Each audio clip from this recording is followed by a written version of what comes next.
Tetsu est un lycéen solitaire, de petite taille et au caractère un peu grincheux, qui possède un animal de compagnie hors du commun, un monstre métamorphe nommé Senko.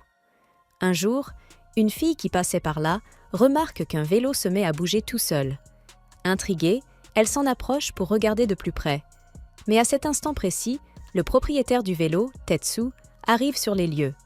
De son point de vue, tout donne l'impression que Yuki est en train d'essayer de voler son vélo. Il lui ordonne donc de retirer immédiatement ses mains sales de son bien, menaçant d'appeler la police. Yuki s'excuse aussitôt et lui assure qu'elle ne tentait absolument pas de voler le vélo. Elle explique qu'elle l'a simplement vu bouger tout seul, ce qui lui a paru étrange, et qu'elle a voulu vérifier de plus près. D'ailleurs, elle affirme même voir un œil sortir de la selle à cet instant précis. Elle le touche, et soudain, le vélo se transforme en un énorme monstre. Naturellement, Yuki est envahie de questions. Mais avant toute chose, Tetsu doit s'assurer que personne d'autre ne voit Senko. Il lui ordonne alors de se transformer en peluche de panda afin d'éviter toute suspicion. Il lui explique ensuite toute la situation et lui fait promettre de ne jamais révéler à qui que ce soit l'existence de son animal de compagnie capable de se métamorphoser. À ce moment-là, un homme surgit de nulle part, accompagné lui aussi d'un monstre. Il s'appelle Shu et exige que Tetsu lui remette Senko.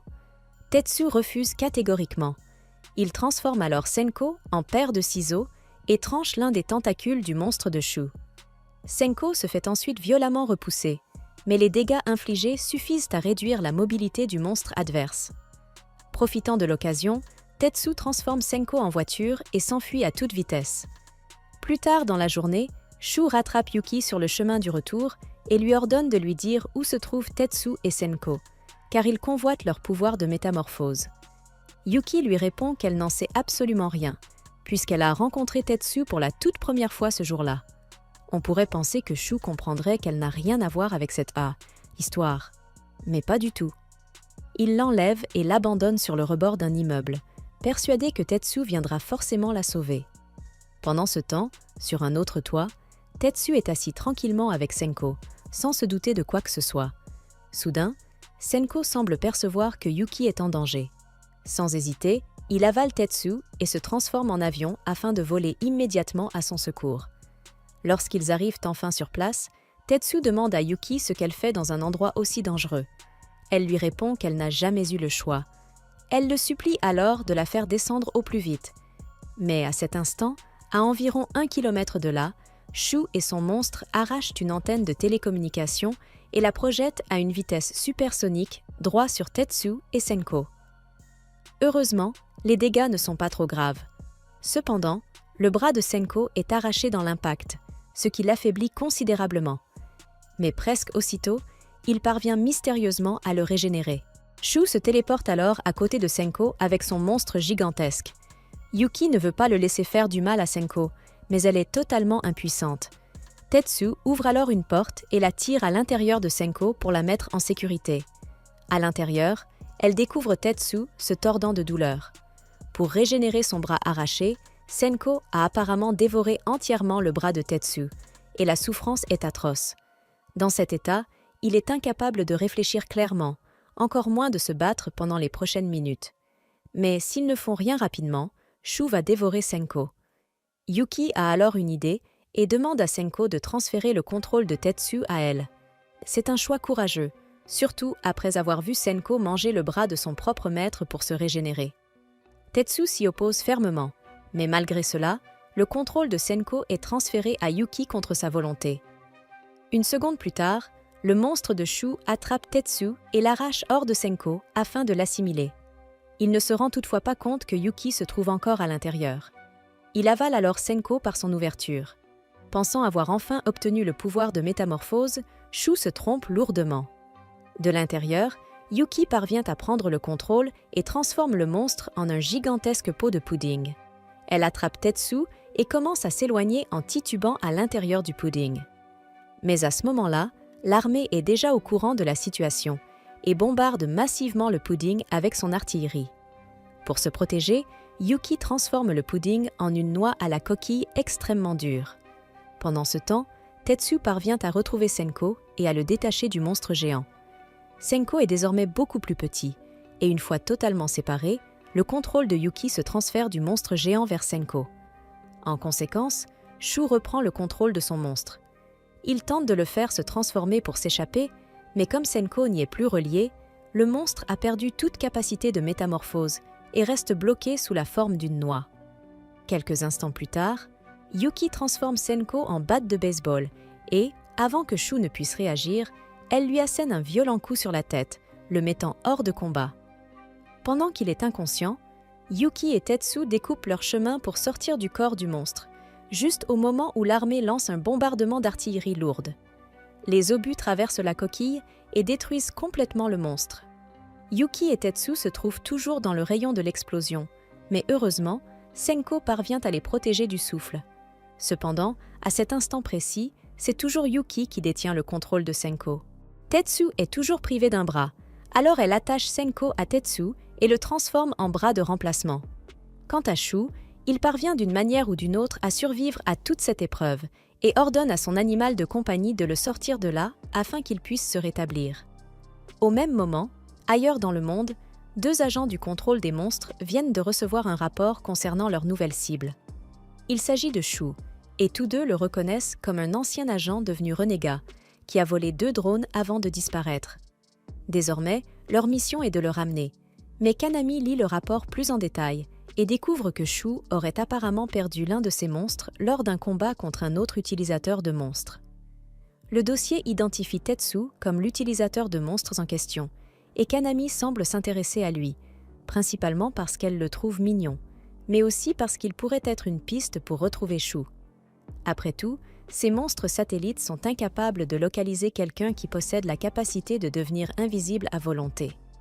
Pendant ce temps, de retour à l'école, Tetsu aide Yuki à récupérer un volant coincé dans un arbre avec Senko, mais il souhaiterait vraiment qu'elle lui rende le contrôle de Senko, car il en a assez de ne pas pouvoir le transformer sans elle.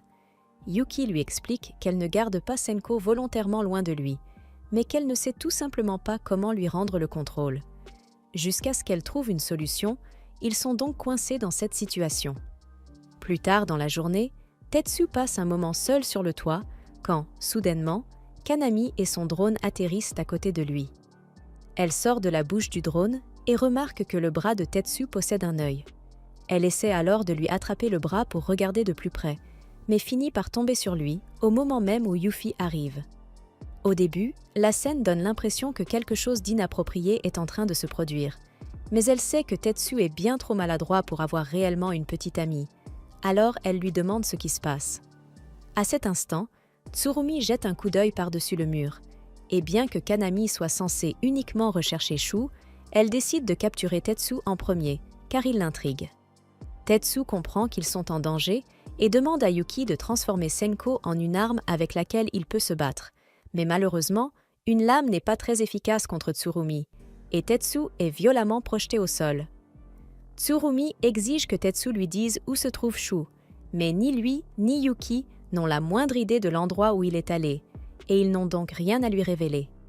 À ce moment-là, Kanami sent quelque chose tirer sur sa tête et comprend qu'il s'agit de Shu. Elle ordonne alors à Tsurumi de tirer un laser pour l'arrêter. Le laser tranche le tentacule et Shu se révèle enfin. Toutefois, juste au moment où Kanami pense qu'il s'apprête à l'affronter, il lui annonce qu'elle n'est pas sa véritable cible aujourd'hui. Et lorsqu'elle s'en rend compte, il a déjà attrapé Tetsu et Yuki avant de disparaître. Il les emmène dans une boutique locale et, pour faire court, il leur propose une trêve à condition qu'il l'aide à faire tomber Kaname. Yuki refuse immédiatement, car elle ne fait absolument pas confiance à Shu, et Tetsu ne lui fait pas confiance non plus. Cependant, Shu parvient à convaincre Tetsu de l'écouter en lui promettant de l'aider à rétablir son lien avec Senko.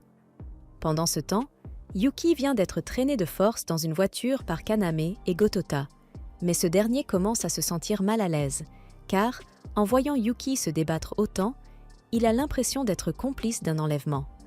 Kaname lui rappelle qu'ils sont bel et bien en train de l'enlever, et qu'il ferait donc mieux de démarrer et de s'éloigner rapidement avant que quelqu'un ne les remarque. Ils l'emmènent ensuite dans un parc et informent Yuki qu'ils sont des agents spéciaux chargés de neutraliser des monstres dangereux appelés drones à travers le monde. Shu est l'un de leurs membres renégats. Ils doivent donc le capturer avant qu'il ne cause de véritables dégâts, et pour cela, Ils ont besoin de l'aide de Yuki. Il lui demande d'attirer les autres afin qu'il puisse les confronter pour le bien commun. Yuki hésite à faire confiance aux personnes qui l'ont kidnappée dans la rue un peu plus tôt, mais comme elle n'éprouve aucune loyauté envers Shu, cela ne la dérange pas de les aider à le capturer. En revanche, en ce qui concerne Tetsu, Yuki n'est pas du genre à trahir dans le dos. Elle lui dit donc franchement plus tard que Kaname et Gotota lui ont demandé de l'amener jusqu'à eux. Il accepte la rencontre, mais uniquement à la condition qu'elle ait lieu dans une zone isolée de la ville, et de nuit, car il ne veut pas que le drone satellite de Kaname les repère. Yuki trouve cela un peu trop risqué de s'y rendre la nuit, de peur qu'il ne lui arrive quelque chose, mais il lui répond que si elle s'inquiète tant pour lui, elle peut venir l'aider si elle le souhaite. C'est exactement ce qu'elle fait. Plus tard dans la nuit, Yuki et Tetsu se rendent dans une partie abandonnée de la ville où ils se retrouvent face à Gotota et Kaname. Kaname se dit ravi que Tetsu ait réellement décidé de se présenter, mais Tetsu a déjà une bonne idée de la raison pour laquelle elle voulait le voir, et il affirme qu'il n'est absolument pas question de travailler avec elle. Kaname n'est pas toujours aussi conciliante. Elle lui déclare donc que, s'il refuse de coopérer, elle le forcera à obéir. Tetsu demande alors à Yuki de transformer Senka lorsqu'il lui fera ce signe. Elle est très confuse face à cette demande, mais il lui promet de tout lui expliquer une fois que tout sera terminé ici. Elle accepte donc, pour l'instant. Lorsque Kaname ordonne à Sarumi d'attaquer, Tetsu crie à Yuki de lui donner une arme. Elle transforme alors Senko en pistolet, mais les balles ordinaires semblent totalement inefficaces contre cette chose, et Tetsu finit par se faire attraper. Kaname affiche un air satisfait, persuadé d'avoir remporté la victoire, et demande à Tetsu s'il est enfin prêt à obéir. Mais il lui reste encore un dernier tour dans son sac. Il ordonne à Yuki de transformer Senko sur le champ. Elle fait ce qu'il lui dit et transforme Senko en une immense feuille qui bloque complètement la vision de Sarumi. À ce moment précis, le drone de Shu apparaît juste à côté de Kaname. Comme la vue de Sarumi est obstruée, elle est incapable de la protéger, et Shu parvient à couper le lien entre Kaname et Sarumi avant d'en prendre lui-même le contrôle et de l'immobiliser. Tout se déroule parfaitement pour Shu, mais il doit encore honorer sa part du marché avec Tetsu. Il attrape donc Yuki et rompt également son lien avec Senko. Cependant, à peine le lien de Yuki est-il rompu que Shu ressent une force étrange tirer sur son lien avec Sarumi. Avant même qu'il ne comprenne ce qui se passe, celui-ci est transféré à Yuki, exactement comme cela était arrivé à Tetsu. Désormais, sous le contrôle de Yuki, Sarumi se met à frapper Shu sans relâche, le forçant à battre en retraite. Ayant perdu Sarumi, il lui faut maintenant trouver un autre drone. Il tombe alors sur Tetsu, marchant avec Senko, et le projette immédiatement au sol. Tetsu lui demande quel est son problème, et Shu lui répond sans détour qu'il renie leur accord et qu'il veut que Tetsu lui remette Senko. Tetsu refuse catégoriquement.